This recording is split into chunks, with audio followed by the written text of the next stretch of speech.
नमस्कार दोस्तों, स्वागत है आप सभी का। आज इस वीडियो में हम बात करेंगे क्लाउड सीडिंग के बारे में। ये बहुत इंपॉर्टेंट टॉपिक है। काफ़ी समय से खबरों में बना हुआ है। काफ़ी इंपॉर्टेंट आर्टिकल्स और एडिटोरियल इसके बारे में अपने अखबारों में पढ़े होंगे। तो आज इस वीडियो में हम विस्तार से देखेंगे एनिमेशन के माध्यम से कि क्लाउड सीडिंग होती क्या है, इसके कौन कौन से टाइप्स हैं, इसकी क्या एडवांटेजेस हैं और इसके क्या कंसर्न्स हैं, क्या चैलेंजेस हैं। तो हर एक पहलू को हम अच्छे से देखने वाले हैं। आप इस वीडियो को अंत तक देखेगा। चैनल पर नहीं हो तो सब्सक्राइब अवश्य करिएगा। Politics, economy, GK, geography, science, environment, ecology की तमाम वीडियोस को देखने के लिए एक बार हमारी प्लेलिस्ट को जरूर चेक करिएगा। चलिए दोस्तों, शुरुआत करते हैं। देखिए, क्लाउड सीडिंग होती क्या है। ये एक वेदर मॉडिफिकेशन टेक्निक है, यानी एक ऐसी टेक्निक जिसके माध्यम से हम वेदर को मॉडिफाई करेंगे। अब इस लाइन को ज़रा ध्यान से देखिएगा, वेदर मॉडिफिकेशन टेक्निक।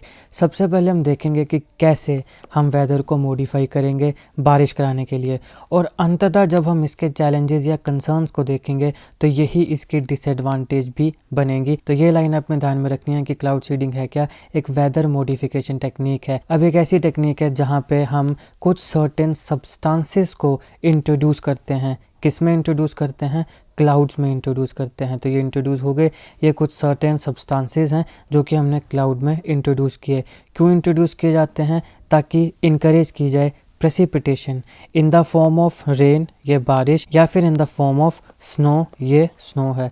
तो ये एक वेदर मॉडिफिकेशन टेक्निक है जहां हम कुछ सर्टेन सब्सटेंसेस को इंट्रोड्यूस करते हैं क्लाउड्स में ताकि प्रेसिपिटेशन को इनकरेज किया जाए, precipitation in the form of rain और in the form of snow. अब मुख्यतः ये जो सब्सटेंसेस को इंट्रोड्यूस किया जाता है ये एयरक्राफ्ट की मदद से इंट्रोड्यूस किया जाता है। तो एयरक्राफ्ट क्लाउड के ऊपर जाएगा और वहाँ से फिर वो कुछ सर्टेन सब्सटेंसेस को इंट्रोड्यूस करेगा क्लाउड्स में, जिसकी वजह से रेन होगी या स्नो होगी।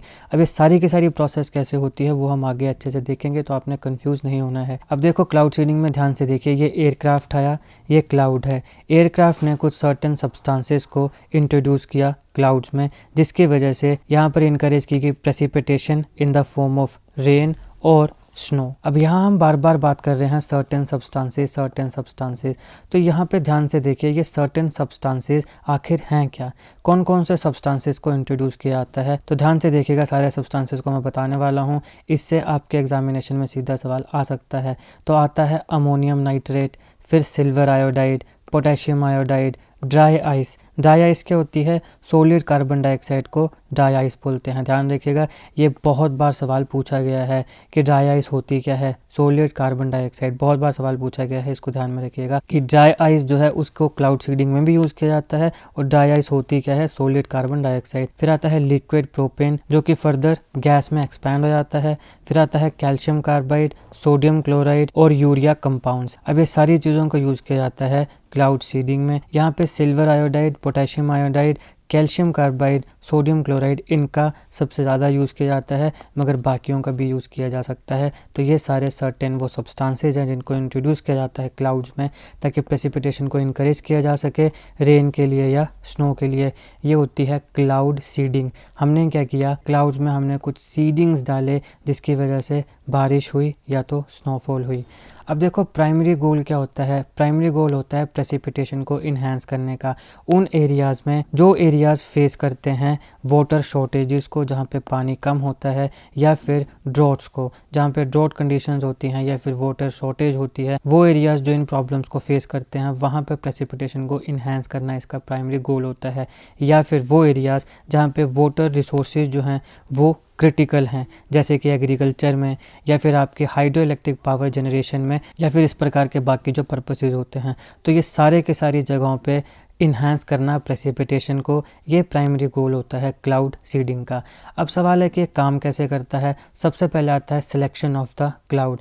यहाँ पे टिपिकली उन क्लाउड्स को टारगेट किया जाता है जहाँ पर सुपर कूल वाटर ड्रॉपलेट्स ज़्यादा होते हैं, वो clouds that are rich in super cool water droplets. अब यहाँ सवाल है कि ये सुपर कूल वाटर ड्रॉपलेट्स क्या हुए। तो इस प्रकार के वाटर ड्रॉपलेट्स जो कि काफ़ी कम टेम्परेचर में भी लिक्विड स्टेट में ही रहते हैं। जैसे जैसे टेम्परेचर कम हो रहा है उसको फ्रीज हो जाना चाहिए और स्नो बन जाना चाहिए, लेकिन उसके बावजूद भी वो लिक्विड स्टेट में ही है। तो इस प्रकार के जो वाटर ड्रॉपलेट्स हैं इन्हें हम कहेंगे सुपर कूल्ड वाटर ड्रॉपलेट, यानी कि ये बहुत ज़्यादा कूल तो हैं लेकिन ये फिर भी वाटर ही है, ये लिक्विड ही है, ये आइस नहीं बना। तो उस प्रकार के क्लाउड जहाँ पे सुपर कूल वाटर ड्रॉपलेट्स होते हैं, यानी बहुत कम टेम्परेचर है फिर भी वाटर ड्रॉपलेट्स लिक्विड स्टेट में ही हैं, आइस नहीं बने, उनको हम कहेंगे सुपर कूल वाटर ड्रॉपलेट्स। तो उस प्रकार के क्लाउड जिनका टारगेट होते हैं। अब आते हैं सीडिंग एजेंट्स। तो हमने यहाँ पे देख लिए सीडिंग एजेंट्स, ये सारे के सारे क्या हैं, सीडिंग एजेंट्स हैं, ये सीडिंग एजेंट्स की तरह काम करते हैं। फिर आता है डिस्पर्जन। अब एक सीडिंग एजेंट आ गया और आपके पास क्लाउड आ गया। हमने देख लिया क्लाउड कौन सा होगा, हमने देख लिया सीडिंग एजेंट कौन कौन से होंगे, लेकिन अब इनको इसके ऊपर डालना भी तो है, डिस्पर्जन भी तो करनी है। तो डिस्पर्जन जो है वो अलग अलग तरीके से की जाती है, मुख्यतः एयरक्राफ्ट की मदद से की जाती है, लेकिन कई केसेस में ग्राउंड बेस्ड जनरेटर्स भी होते हैं, कई केसेस में रॉकेट्स भी होते हैं जिनकी मदद से डिस्पर्जन जो है सीडिंग एजेंट्स की वो की जाती है क्लाउड में, जो कि इनकरेज करता है प्रेसिपिटेशन को इन द फॉर्म ऑफ रेन और स्नो। अब हम सबसे इम्पॉर्टेंट टॉपिक पर आते हैं, that is types of cloud seeding. Cloud seeding जो है वो काफ़ी टाइप्स की होती है, जैसे कि डायनामिक क्लाउड सीडिंग है, स्टैटिक क्लाउड सीडिंग है, हाइग्रोस्कोपिक फ्लेयर्स हैं, एकॉस्टिक क्लाउड सीडिंग है, इलेक्ट्रिक क्लाउड सीडिंग है और बायो क्लाउड सीडिंग है। एक एक करके देखेंगे कि ये सारी क्या होती है। सबसे पहले बात करते हैं dynamic cloud seeding. Dynamic cloud seeding में क्या होता है, यहाँ पे आइस क्रिस्टल्स की जो फॉर्मेशन है उसको स्टिमुलेट किया जाता है। अब कैसे स्टिमुलेट किया जाएगा, ये आपके पास क्लाउड है, क्लाउड में हमने एक क्या डाल दिया, क्लाउड सीडिंग एजेंट। ये जो क्लाउड सीडिंग एजेंट है ये आइस न्यूक्लियाई की तरह काम करेगा। अब क्या होगा, यहाँ जितने भी वाटर ड्रॉपलेट्स हैं क्लाउड में वो सारे यहाँ पे इसके साथ अटैच होते जाएंगे, एडजॉर्ब होते जाएंगे। फिर धीरे धीरे ये क्या होगा, साइज़ इंक्रीज़ हो जाएगा। जब बहुत ज़्यादा साइज़ इंक्रीज़ हो जाएगा तो ये क्या बनाएगा, आइस क्रिस्टल्स बनाएगा। इसको बोलते हैं आइस क्रिस्टल्स। एक आपके पास क्लाउड सीडिंग एजेंट है और उसके आसपास जो आपके वाटर ड्रॉपलेट्स जुड़ गए, इन्होंने क्या बनाया, इन्होंने बनाया आइस क्रिस्टल। अब जब ये आइस क्रिस्टल बहुत बड़ा हो जाएगा और अपना भार नहीं संभाल पाएगा तो फिर यहाँ पे बारिश हो जाएगी, स्नोफॉल हो जाएगी। ये होता है डायनामिक क्लाउड सीडिंग। अब देखो ये वहाँ पे यूज़ किया जाता है जहाँ पे टेम्परेचर भले ही बिलो फ्रीजिंग चला गया हो लेकिन आइस क्रिस्टल जो हैं वो नहीं बन रहे हैं, यानी टेम्परेचर काफ़ी कम हो तो गया है लेकिन इतना कम नहीं हुआ है कि वो आइस क्रिस्टल्स को बना सके, क्योंकि आइस क्रिस्टल्स बनेंगे तभी बारिश होगी या स्नोफॉल होगी। तो उस केस में इस प्रकार की जो डायनामिक क्लाउड सीडिंग है उसका यूज़ किया जाता है। और ये जो है ये ओफन उन जगहों पे यूज़ की जाती है, यानी ज़्यादातर उन जगहों पे यूज़ की जाती है जहाँ पे वाटर स्कार्सिटी, पानी की कमी होती है, वहाँ पर डायनामिक क्लाउड सीडिंग का यूज़ किया जाता है। सेकंड आती है स्टैटिक क्लाउड सीडिंग।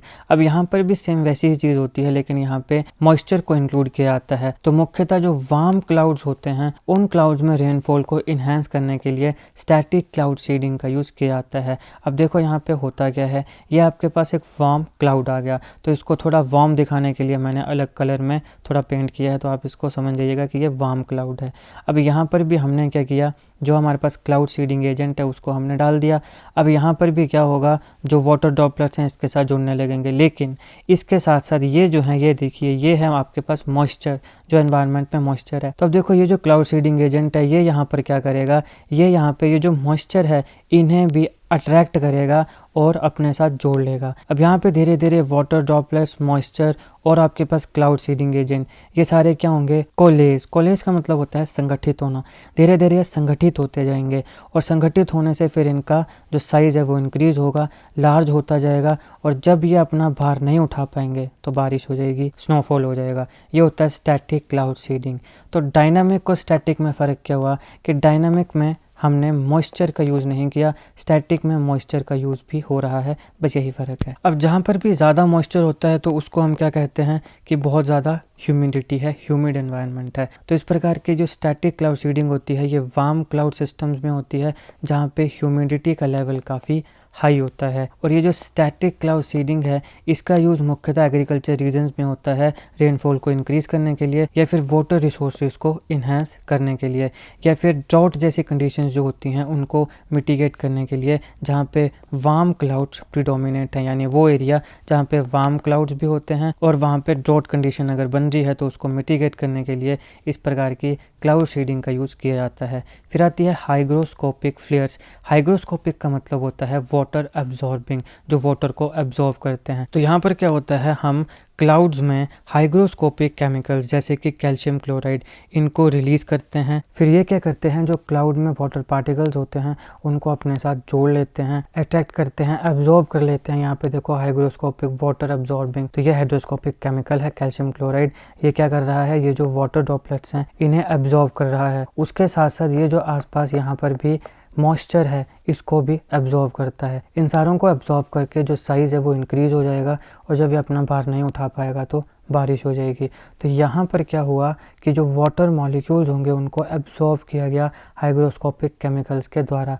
ये है हाइग्रोस्कोपिक फ्लेयर्स। फिर आते हैं एकॉस्टिक क्लाउड सीडिंग।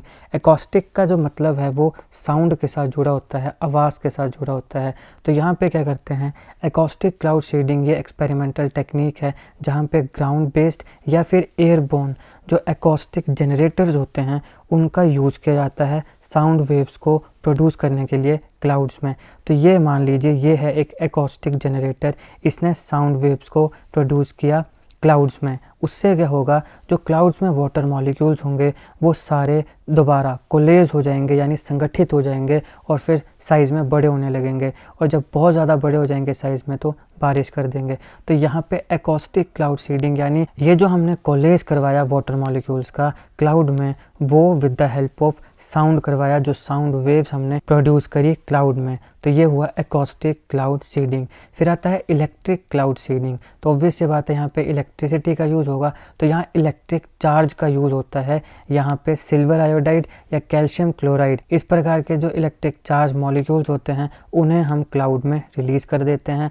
उससे क्या होता है, क्लाउड का जो इलेक्ट्रिकल चार्ज डिस्ट्रीब्यूशन है वो अल्टर होता है। उसकी वजह से जो अलग अलग वाटर मॉलिक्यूल्स हैं वो एक दूसरे के साथ अगेन संगठित होते हैं। फिर धीरे धीरे साइज़ इंक्रीज़ होगा, और जब अपना भार नहीं उठा पाएंगे बारिश हो जाएगी। इसे बोलते हैं इलेक्ट्रिक क्लाउड सीडिंग, जहाँ पे हमने चार्ज के मदद से जो वाटर मॉलिक्यूल्स थे उनको संगठित करवाया, इलेक्ट्रिक क्लाउड सीडिंग।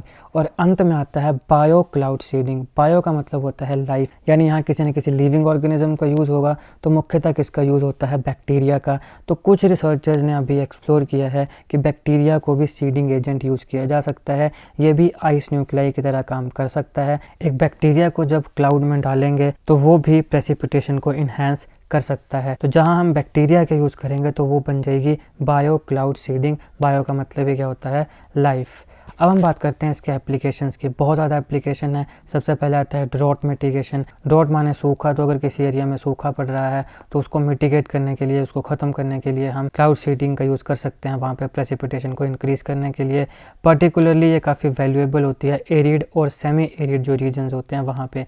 फिर वाटर रिसोर्स मैनेजमेंट के लिए, तो यहाँ पे वाटर रिसोर्सेज की ऑगमेंटेशन के लिए यूज़ किया जा सकता है क्लाउड सीडिंग को, खासकर वो वाटर रिसोर्सेज जो म्यूनिसिपल यूज़ के लिए या एग्रीकल्चर यूज़ के लिए काफ़ी इंपॉर्टेंट है। जो हमारे रिजर्वायर्स होते हैं या एक्वेफर्स होते हैं, एक्वेफर्स जो धरती के नीचे जब पानी जाते हैं वो एक्वेफर्स बनते हैं, वहाँ पे पानी स्टोर होता है। और फिर रिजर्वायर्स होते हैं, आपने मुझे नहीं पता आपके यहाँ क्या बोलते होंगे, हमारे यहाँ तो देसी भाषा में उसको बाँ बोलते हैं। वो रिजर्वायर्स होते हैं, वहाँ पे वाटर आता है धरती के नीचे से कूदता है। इस प्रकार के काफ़ी रिजर्वायर्स होते हैं, तो उन्हें रिफ़िल करने के लिए भी ये काफ़ी यूज़फुल हो सकता है। फिर आता है स्नो पैक इन्हेंसमेंट। अब देखो कई ऐसे एरियाज़ होते हैं जहाँ पे वाटर की जो सप्लाई है वो स्नो के मेल्ट के ऊपर ही डिपेंड करती है, कि भैया स्नो अगर मेल्ट होगी तभी फिर नीचे जो एरियाज़ हैं उनको पानी मिलेगा। स्नो अगर मेल्ट नहीं होगी तो पानी नहीं मिलेगा। तो वहाँ पर हम क्लाउड सीडिंग का यूज़ कर सकते हैं स्नोफॉल को इंक्रीज़ करने के लिए, खासकर माउंटेन्स में, ताकि जो स्नो पैक लेवल हैं उसको हाई किया जाए, उसको ज़्यादा बढ़ाया जाए। तो वहाँ पर भी क्लाउड सीडिंग का यूज़ हो सकता है। फिर एयर क्वालिटी इंप्रूवमेंट के लिए यूज़ हो सकता है। क्लाउड सीडिंग जो है उसको जो एयर पोल्यूशन होता है उसको रिड्यूस करने के लिए भी एम्प्लॉय किया जा सकता है। जब प्रेसिपिटेशन होगी तो एटमॉस्फेयर में जो पॉल्यूटेंट्स हैं वो बारिश के साथ साथ वॉश अवे हो जाएंगे, होंगे और जो एयर क्वालिटी है वो इम्प्रूव हो जाएगी। तो ये अभी हाल ही में दिल्ली में जो एयर क्वालिटी काफ़ी ख़राब हो चुकी है, तो उसके लिए काफ़ी खबरों में आपने सुना होगा कि दिल्ली की एयर क्वालिटी को इम्प्रूव करने के लिए क्लाउड सीडिंग का यूज़ हो सकता है। तो ये एक बहुत ही ज़बरदस्त एडवांटेज भी है, लेकिन ऑब्वियसली हमें पोल्यूशन को कंट्रोल करने के ऊपर भी काम करना चाहिए कि ऐसा नहीं भी पोल्यूशन करने दो और फिर उसका हमारे पास सॉल्यूशन तो है ही, तो ऐसा नहीं होता है। पोल्यूशन तो पोल्यूशन है, हमें उसको भी कंट्रोल करना चाहिए, लेकिन हाँ अब क्योंकि अगर कोई प्रॉब्लम है तो उसका ये सॉल्यूशन निकल सकता है। तो दिल्ली में अभी जो काफ़ी प्रदूषण फैल गया था, तो उस समय ये काफ़ी खबरों में था कि हम ऐसा करके जो एयर क्वालिटी है उसे इम्प्रूव कर सकते हैं। तो ये भी किया जा सकता है, क्योंकि एनवायरनमेंट में जितने भी पॉल्यूटेंट्स हैं, जब हम आर्टिफिशियली बारिश करवाएंगे तो बारिश ही है, तो बारिश के साथ वो जितने भी पॉल्यूटेंट्स हैं वो सारे वॉश हो जाएंगे और एयर हमारी प्योर हो जाएगी। तो ये एयर क्वालिटी को इम्प्रूव करने के लिए भी यूज़फुल होते हैं। अब हम बात करते हैं चैलेंजेस और कंसर्न्स की कि इससे रिलेटेड क्या चैलेंजेस हैं। देखो काफ़ी चैलेंजेस हैं। क्लाउड सीडिंग की जो इफेक्टिवनेस है वो काफ़ी फैक्टर्स के ऊपर डिपेंड करती है, जैसे कि क्लाउड का टाइप कौन सा है, टेम्परेचर, ह्यूमिडिटी और सीडिंग एजेंट की चॉइस, यानी कौन सा सीडिंग एजेंट है। मैंने आपको इतने ज़्यादा सीडिंग एजेंट बताए, तो उनमें से कौन से सीडिंग एजेंट को यूज़ करते हैं। ये सारे फैक्टर्स हैं जिनके ऊपर जो क्लाउड सीडिंग की इफेक्टिवनेस है वो डिपेंड करती है। तो इसलिए ये कोई गारंटीड सॉल्यूशन नहीं है और नेचुरल मेट्रोलॉजिकल कंडीशंस जो हैं उसके ऊपर ये डिपेंड करता है। बाकी कुछ एनवायरमेंटल इम्पैक्ट आते हैं, जैसे हम क्लाउड सीडिंग में कुछ सब्सटेंसेस को एटमॉस्फेयर में रिलीज़ कर रहे हैं, जैसे सिल्वर आयोडाइड है, पोटेशियम आयोडाइड है, तो इसके हार्मफुल इम्पैक्ट्स भी हो सकते हैं एनवायरनमेंट के लिए। एनवायरनमेंट में पोटेंशियली ये टॉक्सिसिटी भी इंक्रीज़ कर सकते हैं और इकोसिस्टम में ये एक्यूमुलेट भी हो सकते हैं और आने वाले समय में ये पोल्यूशन कॉज कर सकते हैं। तो एनवायरमेंटल इम्पैक्ट हैं इसके साथ साथ हेल्थ एंड सेफ्टी आती है। अब जैसे इस प्रकार के जितने भी केमिकल्स का हम यूज़ कर रहे हैं, तो जब कॉमन मैन के लिए ये एक्सपोज होंगे, जो वो इनहेल करेगा, तो हो सकता है कि वो उसकी हेल्थ को डिटीरियोरेट कर सके, उसकी जो हेल्थ एंड सेफ्टी है उसके लिए ये बहुत बड़ा कंसर्न भी बन सकता है। अब देखो मुख्यतः तो आप हाई एल्टीट्यूड्स में ही इस प्रकार के जो क्लाउड सीडिंग एजेंट्स हैं उनको रिलीज़ कर रहे हो, लेकिन धीरे धीरे ये ग्राउंड में भी पहुंच जाते हैं, तो वहाँ पर ये हेल्थ एंड सेफ्टी के लिए काफ़ी बड़ा कंसर्न बन सकते हैं। फिर आते हैं अनइंटेंडेड कॉन्सिक्वेंसेस, कि वैसे कॉन्सिक्वेंसेस जो हमने सोचे नहीं होते हैं, हमारी इंटेंशन नहीं होती है, वो हो जाती है। और यहाँ पे बड़ा क्लासिक एग्जांपल आता है इंडिया और चाइना के बीच में। अब देखो कुछ अनइंटेंडेड कॉन्सिक्वेंसेस कैसे हुए। आपने एक एरिया में क्या किया, क्लाउड सीडिंग करा दी, मगर ये जो क्लाउड सीडिंग यहाँ पर हुई है, हो सकता है कि ये किसी दूसरे एरिया में वेदर पैटर्न को अफेक्ट करे। और ऐसा इंडिया और चाइना के बीच में देखने को मिलता है। इंडिया काफ़ी क्रिटिसाइज़ करता है चाइना को, क्योंकि चाइना में क्लाउड सीडिंग जो है वो बहुत कॉमन है, होती ही रहती है। तो उसकी वजह से हमारा जो भारत का जो नॉर्थ ईस्ट है, जो 7 सिस्टर स्टेट्स वाला एरिया है, वहाँ पे हमें वेदर पैटर्न चेंज होते देखने को मिले हैं। तो इसलिए इंडिया जो है वो चाइना का काफ़ी क्रिटिसिज्म भी करता है कि तुम्हारी वजह से, तुम जो ये क्लाउड सीडिंग करते हो उसकी वजह से हमारा जो नॉर्थ ईस्ट का एरिया है वहाँ पे हमारे वेदर पैटर्न जो हैं वो चेंज हो रहे हैं, वेदर पैटर्न अल्टर हो रहे हैं। तो ये होते हैं अनइंटेंडेड कंसिक्वेंसेस, कि कर हम एक एरिया में रहे हैं लेकिन उसका फ़ायदा या नुकसान दूसरे एरिया में भी देखने को मिल रहा है। तो जब वेदर पैटर्न है वो अल्टर कर सकता है दूसरे एरिया के भी जो नेबरिंग एरियाज़ होते हैं, तो उसकी वजह से क्या है, वहाँ पे ड्रॉट्स हो सकते हैं या फिर एक्सेसिव रेनफॉल हो सकती है। तो हमें जितनी नॉर्मल रेनफॉल है उतनी ही चाहिए, हमें ना तो ड्रॉट चाहिए मतलब सूखा चाहिए, और ना हमें एक्सेसिव रेनफॉल चाहिए। जितनी नेचुरली भगवान दे रहा है उतनी ही ठीक है। तो इस प्रकार के वेदर पैटर्न्स में अल्टरिंग भी होती है, ये होते हैं अनइंटेंडेड कंसिक्वेंसेस। और फिर आती है कॉस्ट इफेक्टिवनेस। अब ये काफ़ी कॉस्टली है, तो यहाँ पे कॉस्ट इफेक्टिवनेस जो है ये भी हमेशा डिबेटेबल रहती है कि भैया ये कोई सस्ता काम नहीं है, ये बड़ा महंगा काम है। ठीक है, सबसे पहले तो सीडिंग एजेंट्स हैं, फिर एयरक्राफ्ट या रॉकेट या जनरेटर या जितने भी मैंने आपको मेथड बताए उनके माध्यम से आप उनको क्लाउड्स में इंट्रोड्यूस कर रहे हो, तो ये कोई सस्ता तो है नहीं, काफ़ी पैसा लगेगा, तो ये कॉस्ट इफेक्टिव भी नहीं है। तो ये थे दोस्तों क्लाउड सीडिंग, उसके टाइप्स, एडवांटेजेस और उससे रिलेटेड क्या कॉन्सिक्वेंसेस, क्या चैलेंजेस हैं। आई होप आपको वीडियो अच्छी लगी। अगर आपको अच्छी लगी तो लाइक करिएगा, शेयर करिएगा। मैंने काफ़ी मेहनत करी इस वीडियो को बनाने में, एनिमेशंस बनाने में काफ़ी मेहनत लगती है। तो अगर आपको मेरा हार्डवर्क, मेरे एफर्ट्स, मेरे पढ़ाने का तरीका बिल्कुल भी अच्छा लगा हो तो प्लीज़ लाइक करिएगा, शेयर करिएगा और कुछ अच्छा सा कमेंट करिएगा, क्योंकि जब आप अच्छे कमेंट करते हो तो हमें और ज़्यादा मोटिवेशन मिलती है। अगर आपको कोई कमी लगी हो तो भी बिना झिझक से कमेंट बॉक्स में बता दीजिएगा, क्योंकि हम चाहते हैं आप हमारी कमियाँ गिनाएं ताकि हम अपने आप को इम्प्रूव करें। और अच्छे से अच्छा कंटेंट आप तक ला सकें। बाकी politics, economy, GK, geography, science, environment and ecology की तमाम वीडियोस को देखने के लिए एक बार हमारी प्लेलिस्ट को जरूर चेक करिएगा। मैंने काफ़ी जीके ट्रिक्स बनाए हैं, आपकी एग्जामिनेशन की जो प्रिपरेशन है उसमें काफ़ी हेल्पफुल होंगे। मैंने काफ़ी इंपॉर्टेंट पर्सनैलिटीज़ पर क्वेश्चंस बनाए, जैसे महात्मा गांधी हम सब जानते हैं काफ़ी इंपॉर्टेंट होते हैं, हर एग्जाम में उनसे रिलेटेड क्वेश्चन आता ही आता है। फिर इंदिरा गांधी हैं, जवाहरलाल नेहरू हैं, मेजर ध्यानचंद हैं, लाल बहादुर शास्त्री जी हैं, इन सारों के ऊपर मैंने जीके क्वेश्चंस बनाए हैं। सरदार पटेल पे मैंने जीके क्वेश्चंस बनाए हैं। जाइए मेरी प्लेलिस्ट में पर्सनैलिटी क्वेश्चंस, वहाँ पे आपको काफ़ी क्वेश्चंस देखने को मिल जाएंगे। रिपब्लिक डे के ऊपर मैंने क्वेश्चंस बनाए हैं, जीके क्वेश्चंस वाली प्लेलिस्ट में जाइए, वहाँ पे आपको सब मिल जाएंगे। बाकी पॉलिटी के ऊपर मैंने काफ़ी टॉपिक्स हैं, साइंस, एनवायरनमेंट एंड इकोलॉजी के ऊपर बहुत हैं, तो इन सारे टॉपिक्स को आप चेक कर सकते हैं। बाकी जीके, करंट अफेयर्स और जीके ट्रिक्स की ऐसी वीडियोज़ को देखने के लिए हमारे चैनल को सब्सक्राइब करिएगा। आपका बहुत बहुत धन्यवाद।